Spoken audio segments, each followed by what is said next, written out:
Santa Rosa, buenas nuevas en tu vida.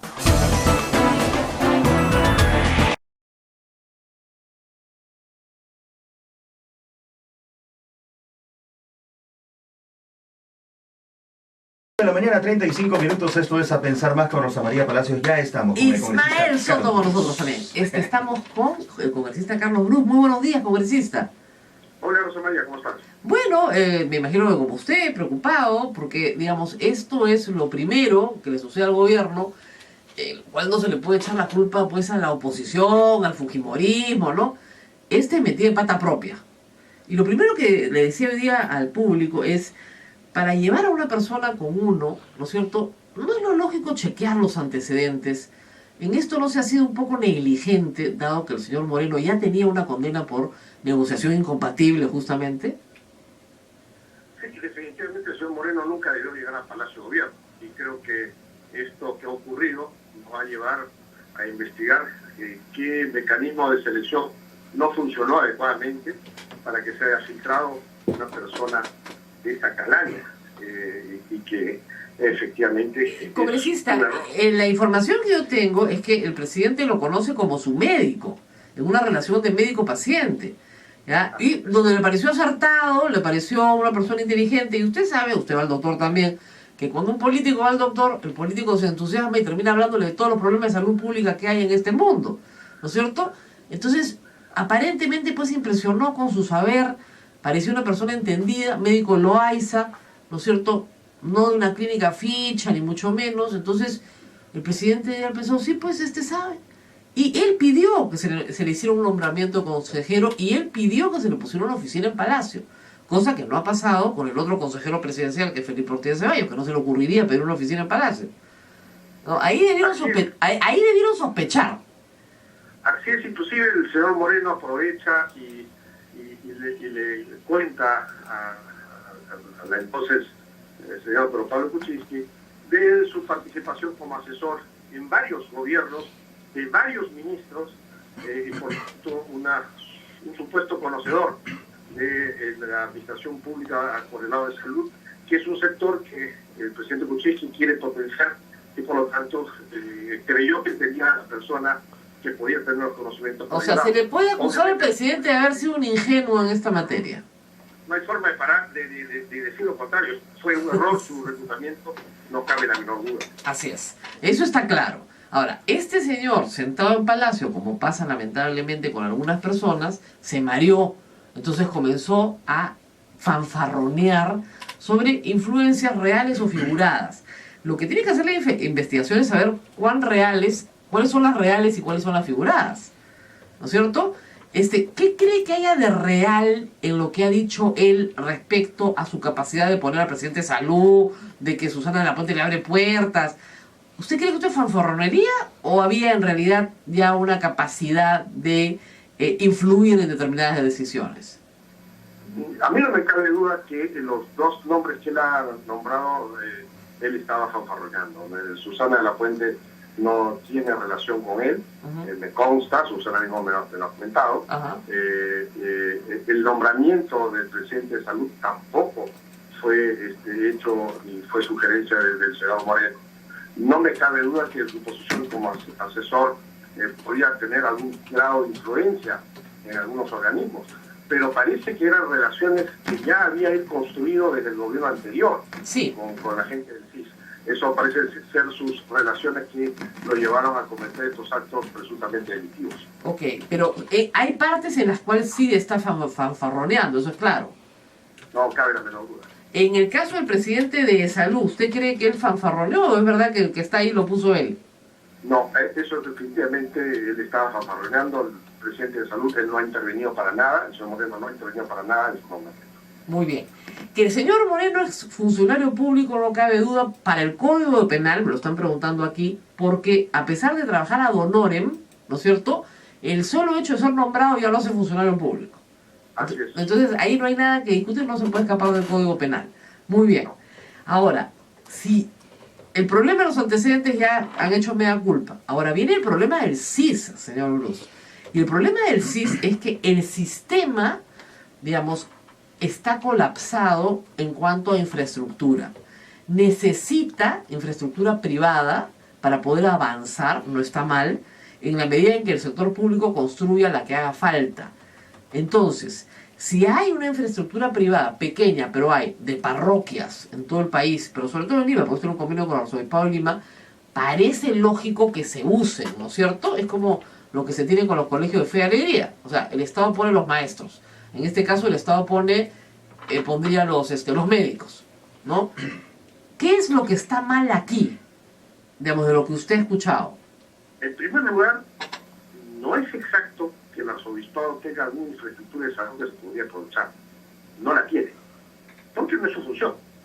Entonces, el primer tema es que hace el CIS haciendo un convenio con el arzobispado. No, pero congresista, de repente usted no lo conoce porque no para mucho por las parroquias, pero le digo, en las parroquias de todo Lima hay consultorio dental, hay consultorio psicológico, hay consultorios médicos, hay una pequeña infraestructura, en algunos casos se han construido cositas más o menos grandes, ¿ya? Y le digo, si ustedes se dan una vuelta ahorita por mi parroquia María Reina, hay consultorio médico, ¿ya? Y se atiende. Pero no es una infraestructura médica de la cual el CIS puede aprovecharse, sobre todo para lo que tiene el déficit el sector público, que se refiere a temas de cirugía, análisis, laboratorio. No, pero atención de médicos ambulatorias sí, ginecología, algunas sí se puede dar sin ningún problema. El déficit que tiene el CIS no es por ahí. El déficit que tiene el CIS, y que son el déficit del Hospital de Estado, es cuando se necesita una atención especializada, cuando se necesitan equipos médicos, quirófanos, laboratorios, ecografías, donde todo quiero que signifique equipos, allá hay un déficit. No lo que es medicina en general. Entonces, ¿para qué hacen convenios para aquellos que no tienen el déficit? Bueno, eso es lo que habría que preguntar primero a los responsables del CIS, ¿no? Claro, ¿por qué este convenio era interesante o útil o necesario para el CIS? Lo era para estos pillos. Claro, obviamente. Le consideran al arzobispado como una entidad pública, y si el arzobispado hace convenios con clínicas privadas, era la forma de hacerle llegar las tarifas del CIS a estas clínicas privadas, donde cual ella iba a caer una comisión. Obviamente ese era el negociado. Claro, lo que supone usted entonces es que esta no era infraestructura de la iglesia, sino era una triangulación. Es decir, la parroquia hacía suya una infraestructura privada y la presentaba al CIS como propia, y de esa manera el convenio se verificaba. Sin ninguna duda, y esta infraestructura privada era presentada a estas parroquias por estos pillos dirigidos por San Moreno. Claro, pero la pregunta es, habiendo déficit de atención en el Perú, claro, y déficit de dinero para ir a atenderte en la salud pública, pues la gente que va a la salud pública porque no tiene plata, si hay la oferta, ¿qué de malo tiene, por ponerlo de alguna postura, abogado del diablo? O sea, supongamos, está la infraestructura ociosa, porque la gente no tiene plata para pagar, el Estado la usa, subsidia, ¿no es cierto?, y atienden a la gente. ¿Qué es lo que está mal? Lo que está mal es que no hay un mecanismo de supervisión y transparencia. ¿Me explico? Exacto, no hay concurso. En el CIS no hay un comité directivo, para empezar. Claro, es un fondo. No es así. Entonces, solamente hay un jefe que él define las tarifas. Él define, claro, en la medida que son tarifas que van al Estado, la posibilidad de que haya corrupción es mucho menor, pero si intervienen clínicas privadas, alguien tenía que supervisar ese proceso. Entonces, ese mecanismo no lo tenía el CIS. Quizás es el momento, ahora que se va a reorganizar el CIS, de implantarlo.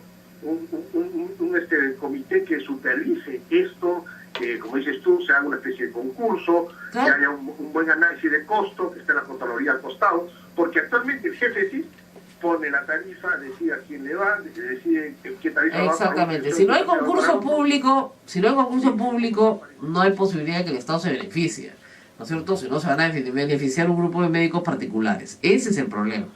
Por lo menos yo lo veo así igual que usted, pero digamos, hay que explicarlo bien para que la gente vea dónde está el problema, porque mucha gente puede decir, pero ¿cuál es el problema? Es que atiendan a más pobres, caracho, ¿qué está pasando aquí? El otro problema es que, mire, usted ha sido congresista hace muchos años, yo he cubierto el caso del CIS en el terremoto de Pisco. Usted recuerda lo de las raciones, recuerda que al jefe del CIS lo metieron preso, recuerda que se enfermó y nuestro presidente Alan García, que tiene mano santa, lo indultó y el señor se sanó, ¿ya? Ese caso es un caso del CIS. ¿Por qué? Porque ese presidente del CIS tenía uso discrecional de recursos. Y este presidente del CIS, o jefe del CIS, también tiene uso discrecional de recursos. Es decir, el tema de fondo del 2007 hasta el 2016 no ha cambiado en 9 años.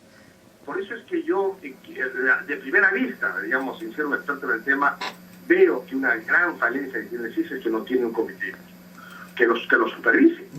Amén de otros comités que debería tener, y que las decisiones las toma una sola persona. Demasiado poder en una sola persona. Exactamente. Además no es supervisada. Ese es el gran problema. Sí, bueno, pero lo bueno de este asunto es que ha quedado, como digo yo, en la modalidad de tentativa, ¿no?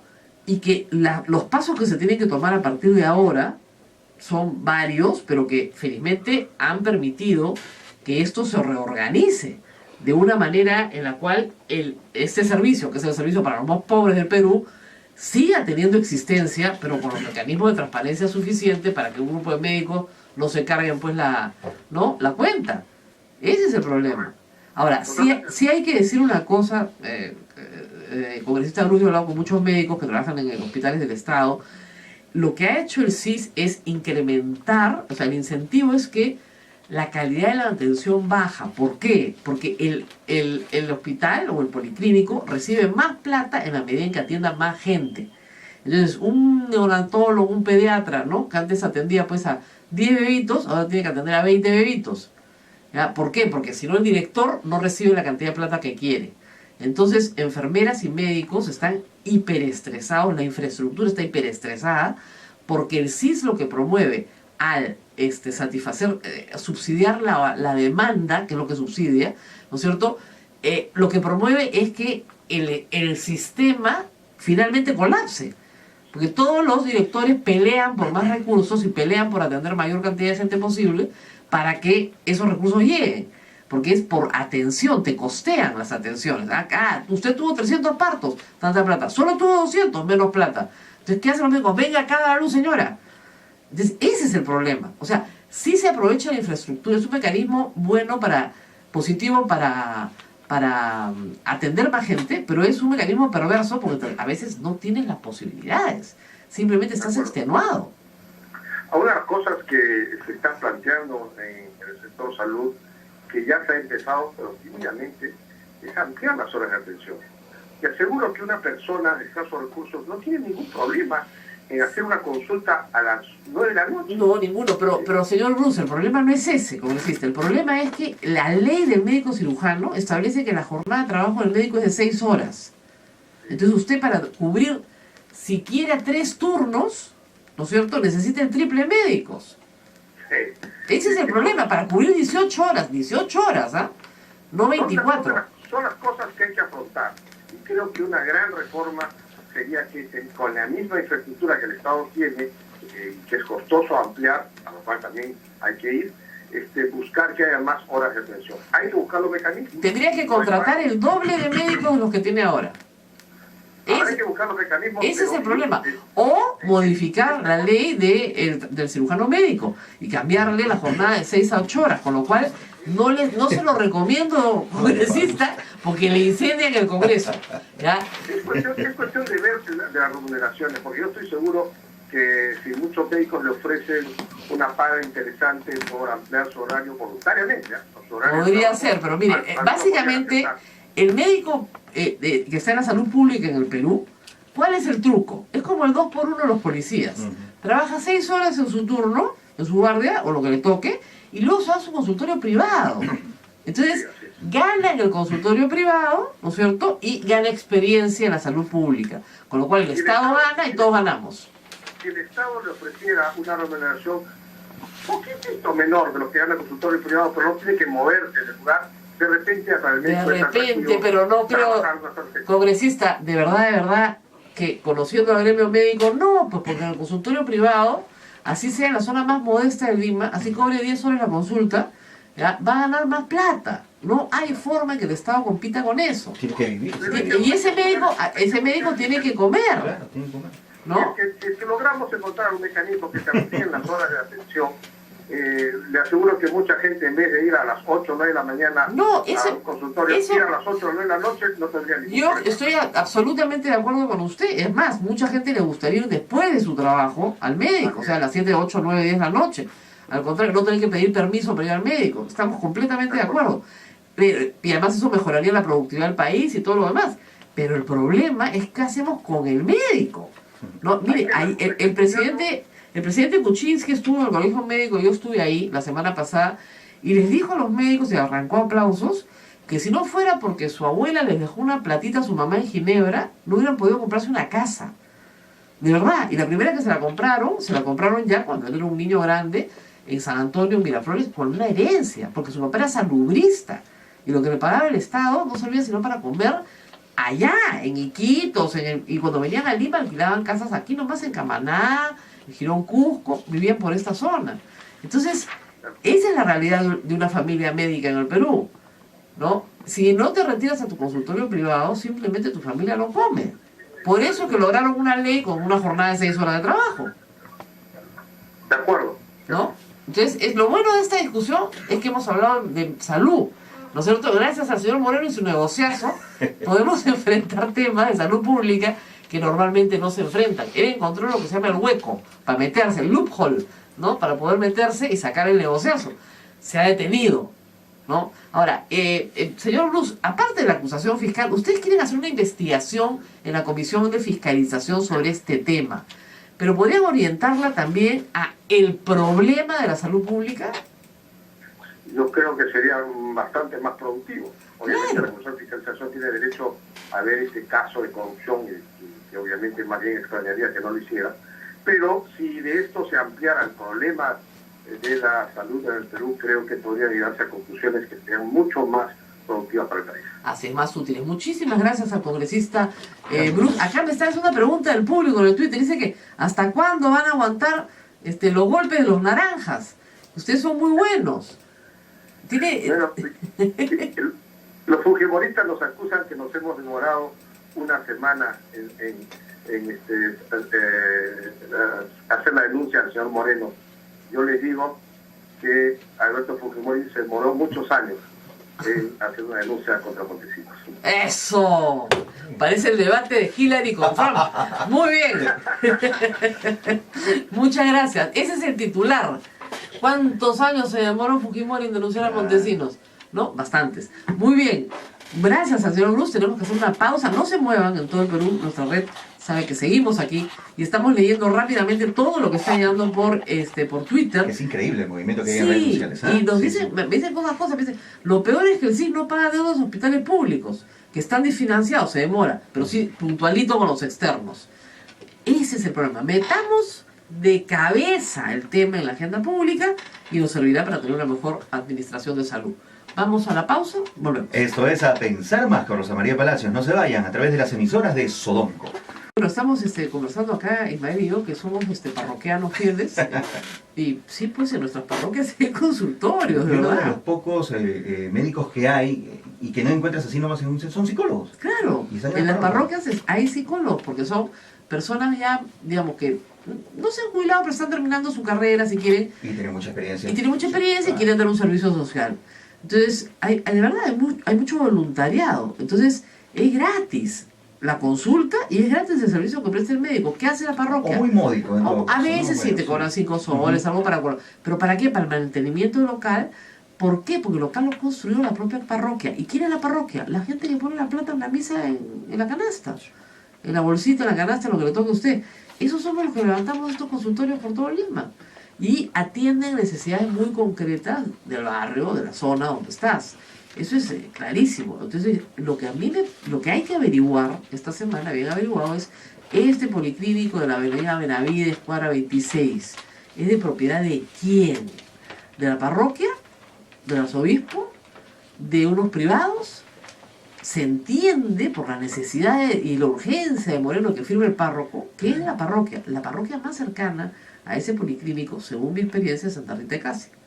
Ahora, acá José Alejandro Godoy me pregunta cómo queda el arzobispado en este negociazo. Chamuscado, pues. O sea, lamentablemente chamuscado. Además es increíble que el abogado del arzobispado se haya dado cuenta. Es el mismo abogado que denunció a la Universidad Católica, eso hay que decirlo, ¿no es cierto? Pero que no se haya dado cuenta de una cosa así.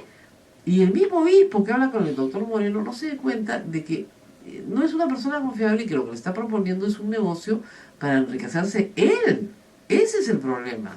Para enriquecerse él y un conjunto de médicos del Hospital Loaiza, ¿no? Que ya los tenía los médicos. O sea, ¿cómo les explico? Lo que les está proponiendo es que dejen sus consultorios, que seguramente tienen que pagar un alquiler y les cuesta, y vayan a las tardes a esta clínica, trabajen en el Loaiza, saquen la plata en esta clínica, que no se maleen con el tarifario, que sea igual al CIS, pero que saquen la ganancia de los otros servicios que el CIS no cubre.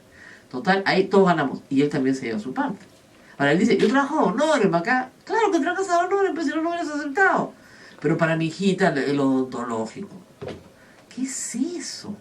Ahora, revela pues estas relaciones de compadrazgo, ¿no? De esta forma de entender el país que mucha gente aprueba y lamentablemente es la que nos lleva a tener toda la corrupción. Yo que te hacía tenemos. una pregunta fuera del aire hace un instante. Se trata de un fanfarrón a todas luces. Y por donde Claro. voltees este caso, pues se ven temas de fanfarronería. ¿Pero pudo haber llegado a concretarse algo de todo esto? Sí, claro. 2 semanas más y lo teníamos. ¿Y por qué? Porque los fanfarrones tienden a ser encantadores. Es lo que te dije, pues. No hay Ajá. sinvergüenza antipático. Claro. Sinvergüenza antipático se jubila, pues. ¿No? El sinvergüenza, no, es que siempre dicen, pero tan buena gente. Claro, pues estará.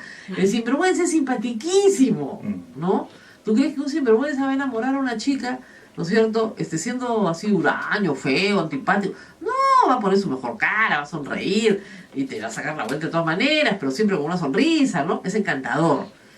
Esos que son súper simpáticos hay que tenerles miedo, ¿ah? Porque esos, si son sinvergüenzas, lo ocultan muy bien. Me hace acordar a mi abuela, ¿eh? Cuídate Sí. de las aguas mansas. Claro, que la verdad me cuido yo. O sea, esos simpatiquísimos, tienen pues ese problema. Y les digo, de verdad, yo conocí a algún sinvergüenza antipático, están jubilados, ¿ya? O sea, se jubilaron, porque ya, o sea, un sinvergüenza antipático no hay. ¿Se dan cuenta?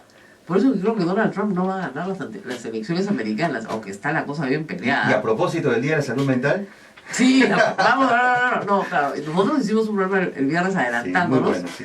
Pero ayer, eso es una noticia simplemente internacional, yo vi todo el debate, ese es el segundo que veo, me encantan además, como ustedes imaginarán. Yo creo que Trump no entrenó, porque él es así, a diferencia de Hillary Clinton, que ustedes ven un entrenamiento, que changona, ¿no? ¿Quién Trump, ganó este debate?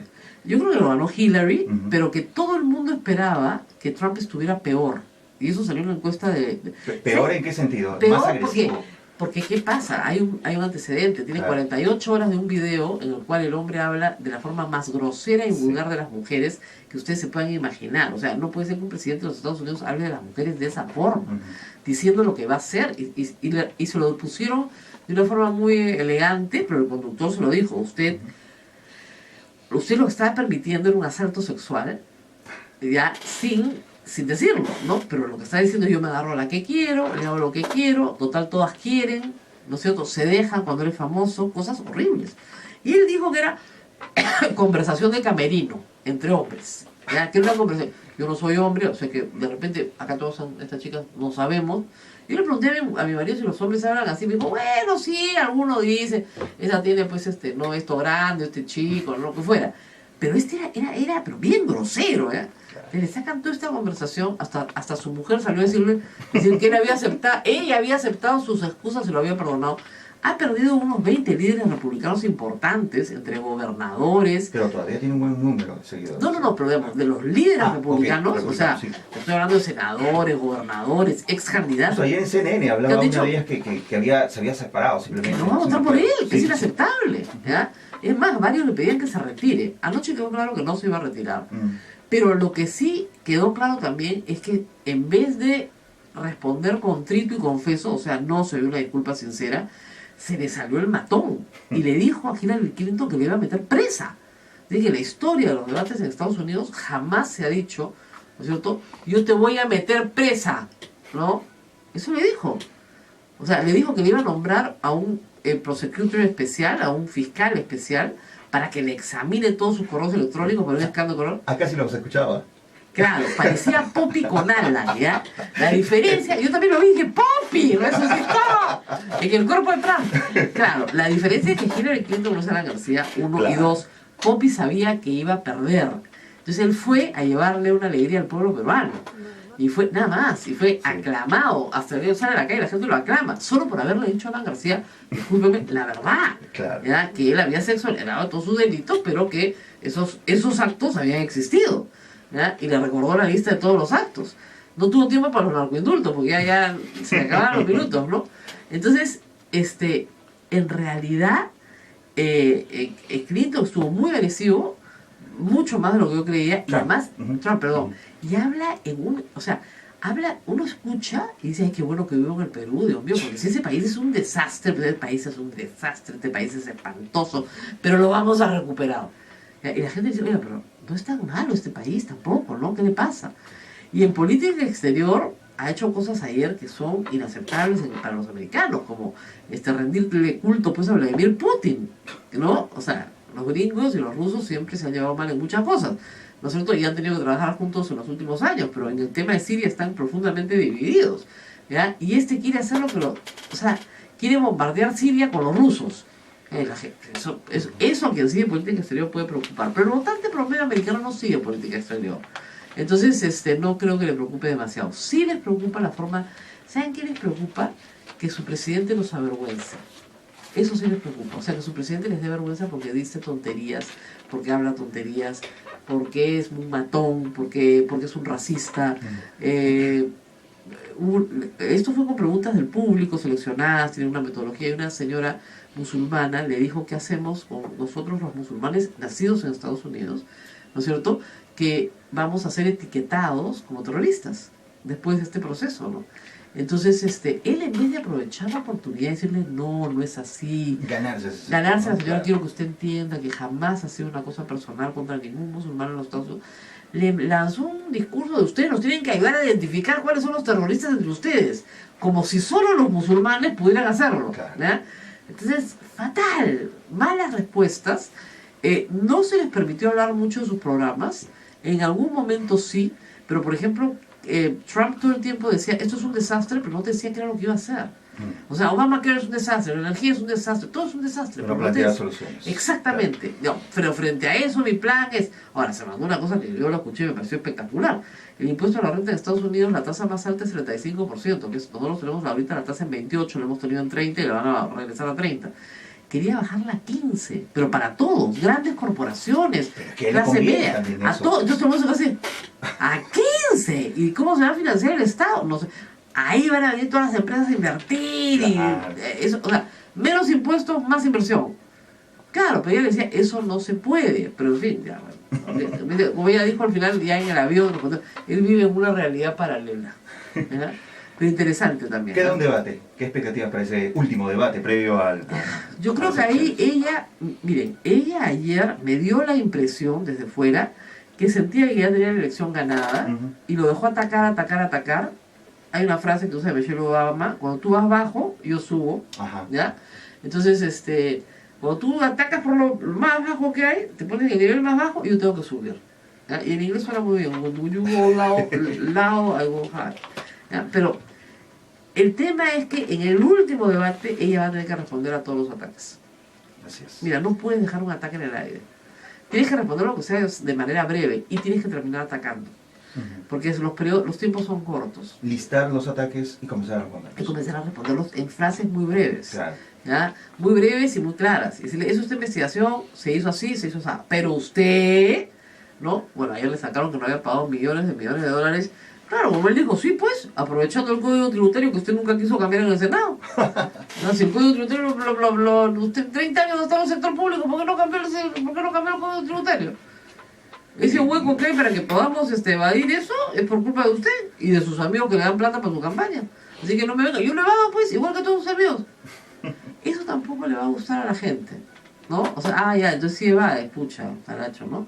Entonces, complicada la situación de Trump, felizmente, pero ¿sabes qué? Sí te dice algo de qué está pasando con el pueblo americano, ¿no? O sea, si ese es un candidato que tiene 38 o 40% de aceptación, algo muy grave está pasando en el pueblo americano. Puede no gustarte de Hillary Clinton, pero, o sea, este señor es bien bravo, ¿eh?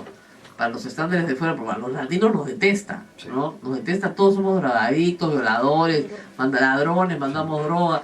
Tiene unos prejuicios espantosos, claro, para darle trabajo en sus edificios sí, para que sean obreros en sus edificios no tiene problema, mano de obra barata. Con las peores condiciones seguramente. Pues seguro, Claro. ¿verdad? Ayer me dijo el Hillary Clinton, usted que se preocupa tanto por los trabajadores de acero acá, usted importa acero chino con dumping, ¿ya? Y lo usa para hacer sus edificios, y no tiene ningún problema. Sí, pues. Bueno, nos tenemos que despedir. Nos vamos, Rosa María, Qué pena, mañana a las 8 de se la queda corto, mañana. se queda corto, pero mañana a las 8 de la mañana seguimos hablando del negociazo. Así es, y las reacciones. No, y averiguar más. Falta, Sí. les dije, yo ayer escribí, denme unas horas porque tengo que averiguar más. Todavía no averiguo esto del policlínico. Y creo que debería la parroquia y el párroco que tiene la responsabilidad de este policlínico explicar qué pasó. Correcto. Su testimonio va a ser clave, ¿no es cierto? Para establecer, claro, hay que entender que esa parroquia, ese párroco, está nombrado por el arzobispo. ¿Se dan cuenta? Entonces tampoco quiere dejar mal al obispo auxiliar, Claro. que es el que ha estado metido en toda esta operación. Ahora, ¿cuánto de esto sabemos, señor Cipriani? No lo sabemos. Ayer hubo la misa en Manchay, estuvo el presidente y no se le preguntó. O si se le preguntó, no escuchó la pregunta y no la contestó. Pero sería bueno que el arzobispado de Lima emita un comunicado sobre su participación en esto. Y bueno, hay quienes están cuestionando que siquiera exista un convenio con el arzobispado de Lima. Pero fíjense, podría existir un convenio con cualquier entidad asociativa que tenga infraestructura y que se necesite, ¿no? Vamos a ver. Nos vamos a Es todo despedir. por hoy. Hasta mañana a las 8 de Hasta la mañana, Cuídense. 8 de la mañana.